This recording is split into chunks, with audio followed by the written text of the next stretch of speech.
Welcome back to case law analysis by Class Max, जहां हम हर case की गहराई में जाकर समझते हैं कि अदालत ने ऐसा फैसला क्यों दिया, उसके पीछे की रीजनिंग क्या थी और उससे हमें क्या सीखने को मिलता है।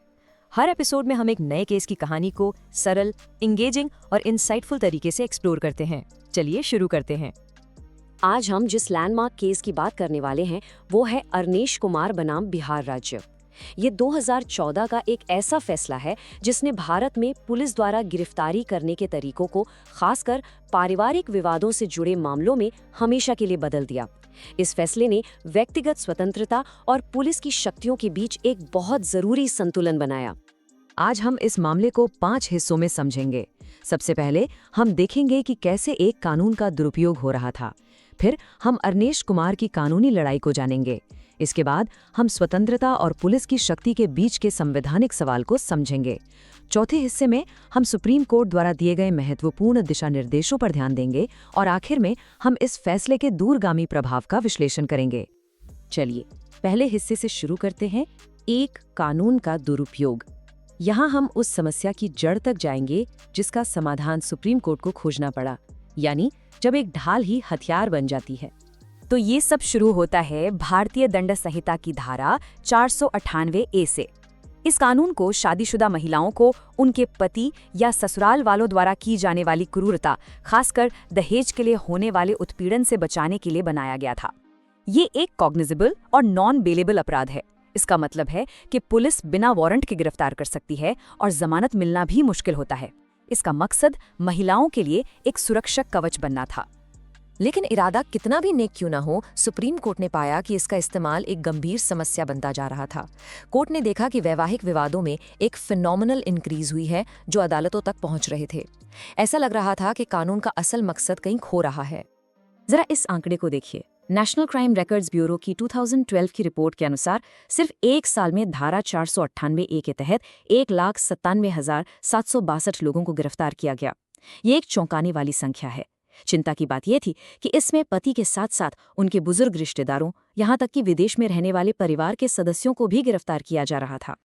और ये आंकड़ा इस कहानी को और भी गहरा बनाता है। एक तरफ इन मामलों में चार्ज शीटिंग रेट 93.6% जितनी ऊंची थी, मतलब पुलिस लगभग हर मामले में चार्ज शीट दाखिल कर रही थी, लेकिन दूसरी तरफ कन्विक्शन रेट सिर्फ 15% थी। तो सवाल ये उठता है कि इन दोनों के बीच इतना बड़ा अंतर क्या दिखाता है। ये बताता है कि गिरफ्तारी और चार्ज शीटों आसानी से दाखिल हो रहे थे, लेकिन ज्यादातर मामले अदालत में साबित नहीं हो पा रहे थे। इसी स्थिति पर सुप्रीम कोर्ट ने ये बहुत ही तीखी टिप्पणी की। कोर्ट ने कहा कि धारा 498A के कॉग्निजेबल और नॉन बेलेबल होने की वजह से इसे असंतुष्ट पत्नियों द्वारा ढाल के बजाय एक हथियार के रूप में इस्तेमाल किया जा रहा है। साफ शब्दों में कहें तो जो कानून सुरक्षा के लिए था, वो उत्पीड़न का एक जरिया बन रहा था। अब आते हैं दूसरे हिस्से पर, अरनेश कुमार की कानूनी लड़ाई। अब हम उस इंसान की कहानी जानेंगे जिसकी वजह से ये ऐतिहासिक मामला सामने आया। ये अरनेश कुमार के मामले की समय रेखा है। 2007 में अरनेश कुमार की शादी श्वेता किरण से हुई। कुछ समय बाद पत्नी ने आरोप लगाया कि ससुराल वाले दहेज की मांग कर रहे हैं और अरनेश भी इसमें उनका साथ दे रहे हैं। इसी आधार पर पत्नी ने धारा 498A के तहत शिकायत दर्ज करा दी। अरनेश कुमार पर गिरफ्तारी की तलवार लटकने लगी। उन्होंने एंटिसिपेटरी बेल के लिए आवेदन किया, जो गिरफ्तारी से पहले ही जमानत होती है, लेकिन सेशंस कोर्ट और फिर पटना हाई कोर्ट दोनों ने उनकी अर्जी खारिज कर दी।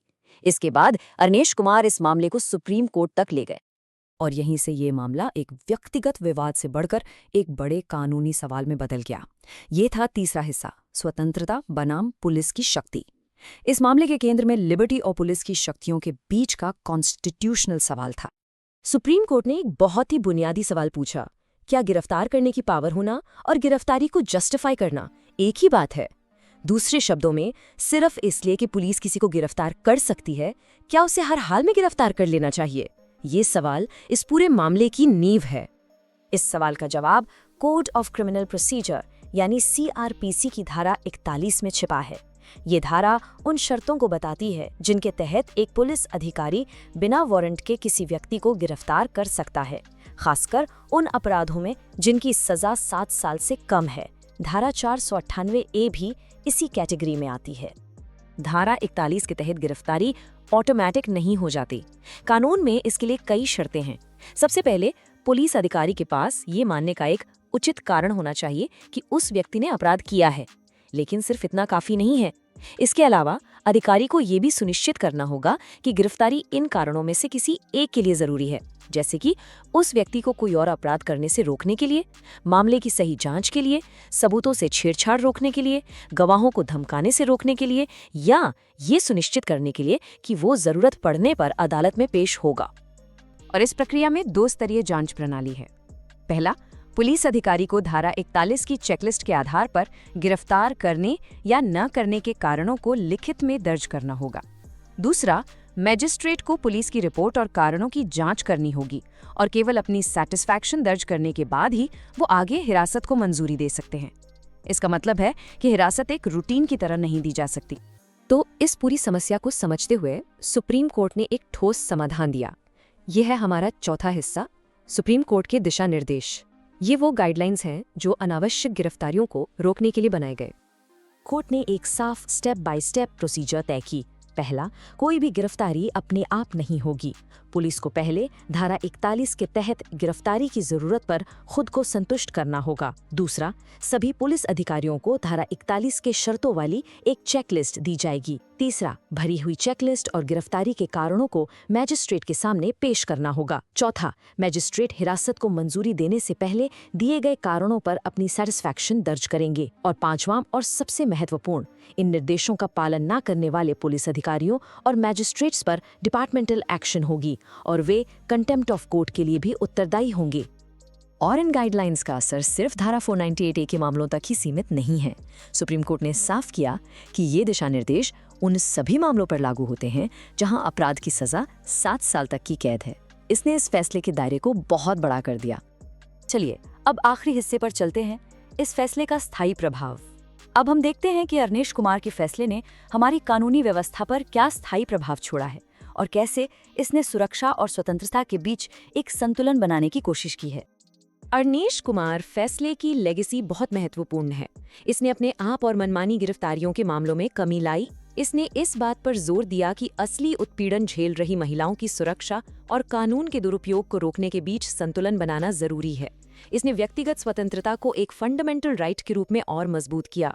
इसने पुलिस और निचली न्यायपालिका दोनों के लिए एक स्पष्ट अकाउंटेबिलिटी मैकेनिज्म स्थापित किया और आज भी व्यक्तिगत स्वतंत्रता की रक्षा के लिए हाई कोर्ट और सुप्रीम कोर्ट के फैसलों में इसका अक्सर हवाला दिया जाता है।